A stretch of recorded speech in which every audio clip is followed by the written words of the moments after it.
Diego, recordamos que ha cesado la advertencia meteorológica de color rojo, se mantiene en color naranja y amarillo por viento exclusivamente hasta las 3 de la tarde. La zona de Punta del Este, la costa de nuestro departamento y también de Rocha es el punto neurálgico donde todavía permanece en naranja, reitero, hasta las 3 de la tarde.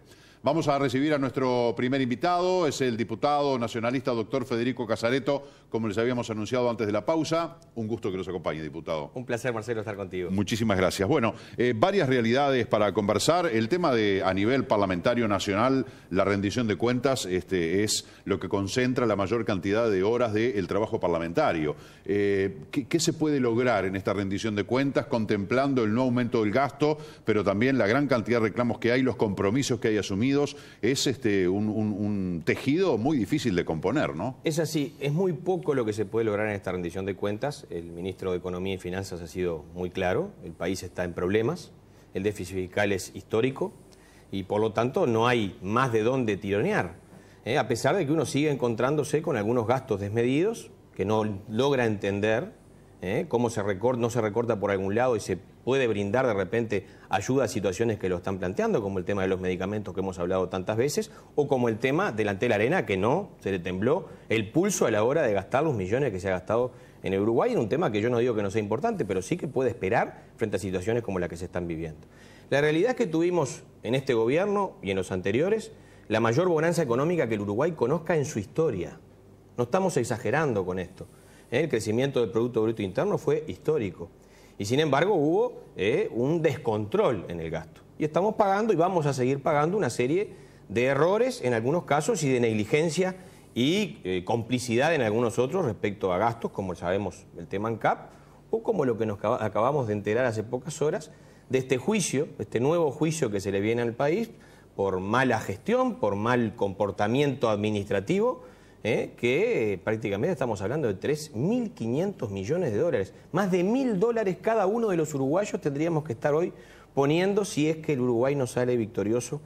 Ojalá que así sea y que podamos obviamente ganar en los tribunales internacionales frente a reglas que no fueron claras, frente a un presidente Mujica que alentó determinado proceso, frente a una empresa que ahora dice que se acostumbra en estos casos y en el mundo se maneja amenazando con denuncias y haciendo denuncias, pero en ese momento parecía que era la panacea y la solución a los problemas económicos del país.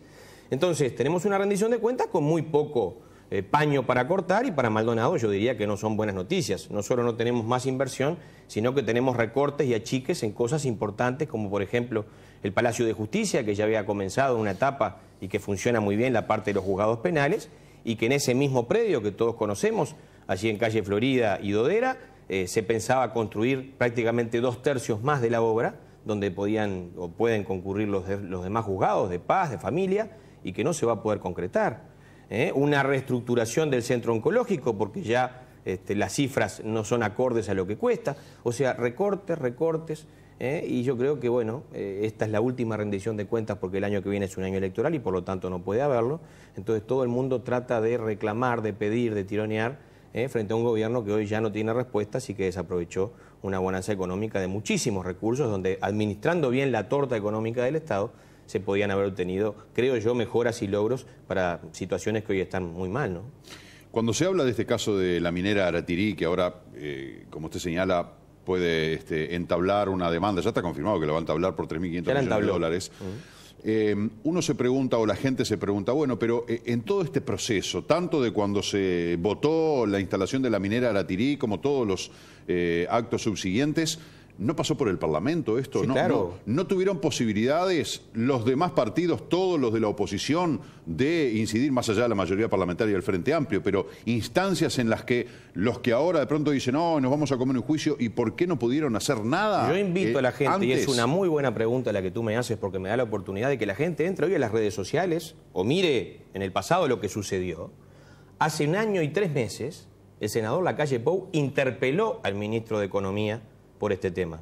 Y anunció hace más de 1 año que el Uruguay, frente al comportamiento que tenía el país en este tema, iba a ser pasible de un juicio que hoy se está produciendo. Pero volvemos a lo mismo de siempre. ¿Cuál es el rol que le queda a una oposición en un país que le dio al gobierno la mayoría absoluta? Ese: denunciar, advertir, interpelar, pedir informes, ir a la justicia, pero más no. A mí cuando la gente me dice la oposición, ¿dónde está? ¿Y qué pretenden que haga la oposición?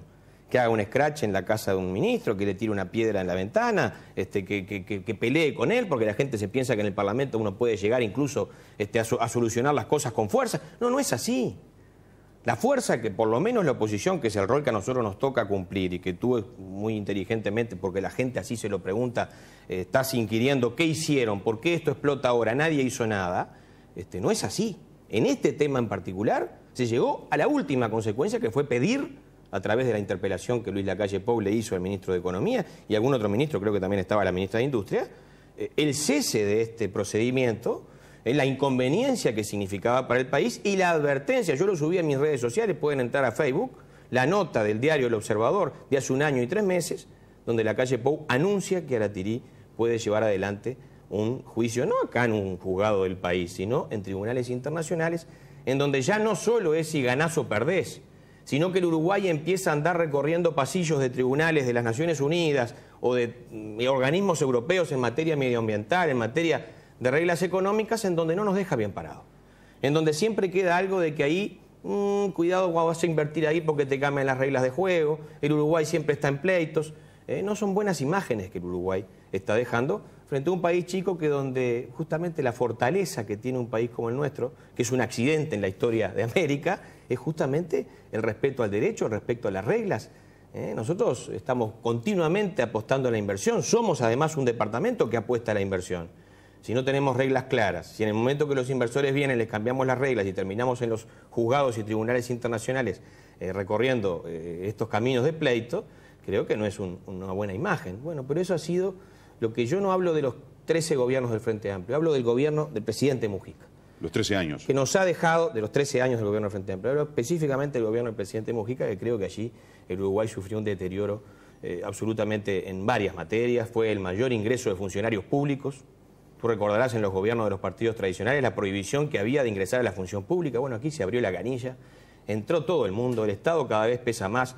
Esa es una de las consecuencias que hoy tenemos del déficit fiscal, un Estado cada vez más pesado. Se lesionó la esencia del ser uruguayo, el respeto, la disciplina, la concordia, el decirle a un periodista cualquier cosa y no pasa nada y nos reímos todos, el vestirme como quiero aunque sea el representante de un país y puedo vestirme bien, el tratar de ir deteriorando el valor de la familia. O sea, todo eso fue en el periodo del propio Mujica y Tabaré Vázquez lo dijo, la herencia que recibo de este gobierno no es buena. Bueno, pero la imagen de Mujica sigue gozando de muy buena salud, dentro y fuera del país. Sí, pero fuera del país es más, es una figura clave para esta elección que viene. Ningún ciudadano en el exterior, por más que les gusta, y yo he podido tener contacto con gente del exterior, si tú lo pones en el menú electoral, ninguno lo vota. Les encanta cómo habla. ¿Quién? Ningún ciudadano de cualquier país del primer mundo. Ajá. Les encanta su imagen, les encanta su vida, cómo se maneja, es fenómeno, pero para conducir un país te puedo asegurar que ningún país del primer mundo, por lo menos de países que están en un concierto internacional estable, lo ponen a conducir un país. Pero además estas cosas se van a ir viendo con el pasar del tiempo. Pueden haber muchos premios de poetas, de yo qué sé cuántas cosas está recibiendo. Sí, también le hicieron una película, digo, ha sido titulares de los prestigiosos, más prestigiosos medios del mundo. Y bueno, está bien, pero los que lo sufrimos estamos acá. Está bien, pero lo que digan los de afuera son de palo, exacto, como decía el gran jefe. Hablando del Uruguay, Mujica es una figura que reconoce una popularidad, goza de una popularidad importante, lo están, a pesar de su ideología y sus negativas, más allá de que sean estratégicas, prácticamente lo están presionando para que salte a la arena política de vuelta porque es clave para el mantenimiento de un gobierno nacional del Frente Amplio. Es decir que es tan malo y fue tan desastroso y sin embargo, ¿cómo cuenta con estos apoyos populares tan masivos? Yo no sé qué apoyos populares tiene hoy Mujica. Por lo que se dice, yo no he hecho ningún sondeo, pero por lo que he visto... Lo que sí sé es que el Uruguay tiene hoy arriba de la mesa las consecuencias del gobierno de Mujica. La pésima administración de ANCAP, lo eligió Mujica a Sendic, la pésima gestión en materia de Pluna, los amiguismos con el señor López Mena y aquel inventado... El remate de los aviones. Exactamente. Todo ese tipo de cosas, el despilfarro económico en el momento de mayor bonanza económica. Ahora, las cosas están arriba de la mesa, El peor índice de inseguridad empezó en el gobierno de Mujica. Ya había tenido algunos indicios con José Díaz, que soltaba presos, con Daisy Tourné, que se duchaba y se reía y decía que era sensación térmica. Pero el descalabro mayor vino cuando se puso a Bonomi al frente del ministerio, donde se justifica absolutamente todo al delincuente y la víctima termina siendo el responsable de todo lo que está sucediendo, si es porque dejaste la ventana abierta, si es porque no habías guardado bien las cosas, si es porque exhibiste tal otra cosa. Ahora, ¿qué hay de cuando en el tema de la seguridad, que ayer un abogado penalista otra vez volvió sobre el tema y volvió a decir lo que muchos dicen, la responsabilidad es del Poder Legislativo? ¿Por qué?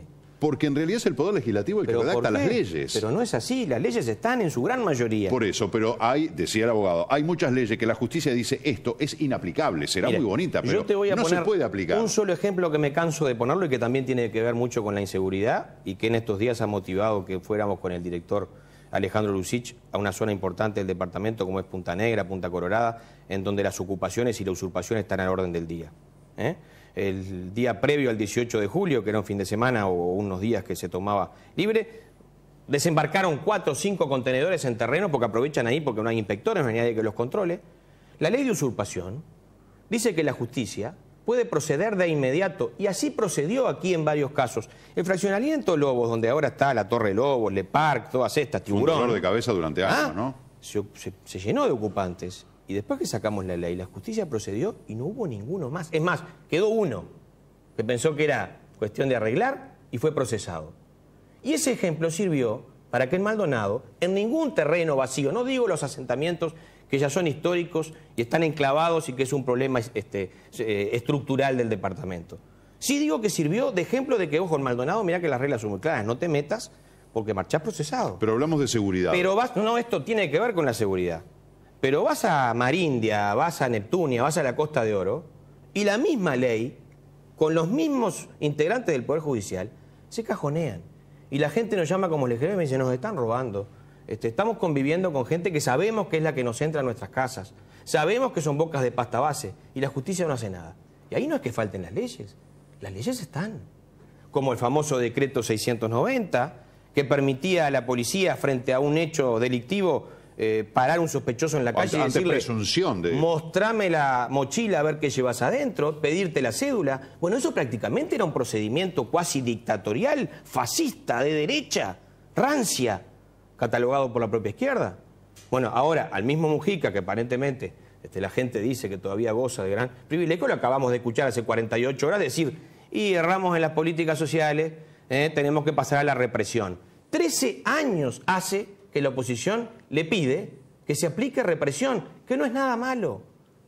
Porque en cualquier manual de seguridad internacional, de las que se aplican en cualquier parte del mundo, se sabe que el procedimiento ante la inseguridad es prevención, que acá se ha hecho, disuasión, que acá se ha hecho, y represión, que acá no se hace.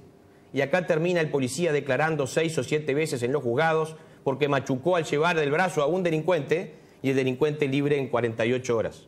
Y eso es una pésima señal para la sociedad. Entonces, mientras no cambiemos la ideología del gobierno que piensa que el delincuente es una víctima de una sociedad que vive en determinadas condiciones, vamos a tener problemas.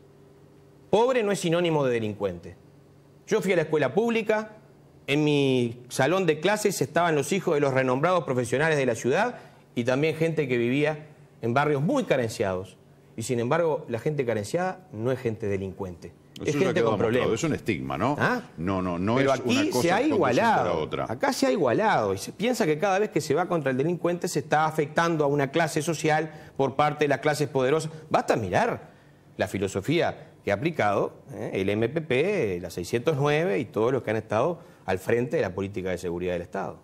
Más allá de esta situación de que la responsabilidad del Poder Legislativo, la responsabilidad del Poder Judicial, la responsabilidad del Poder Ejecutivo, que bueno, como que se tiran se pasan el fierro caliente. Sí, pero que no quede arriba de la mesa. Pero no hay una autocrítica, decir, sí, yo me equivoqué, de nadie. Yo como legislador, Marcelo, hay cosas que obviamente yo te digo que no se pueden lograr, que a veces es por las mayorías parlamentarias, pero tampoco puedo dejar pasar que quede acá, que no, que se pasa la pelota. Yo como legislador estoy aquí, comparto con Nelson Rodríguez la banca, como tú sabes, hacemos una diputación en la cual formamos un equipo y cada uno va y plantea los temas, y te puedo asegurar que siendo oposición y a veces no teniendo la fuerza, cumplimos con nuestra función.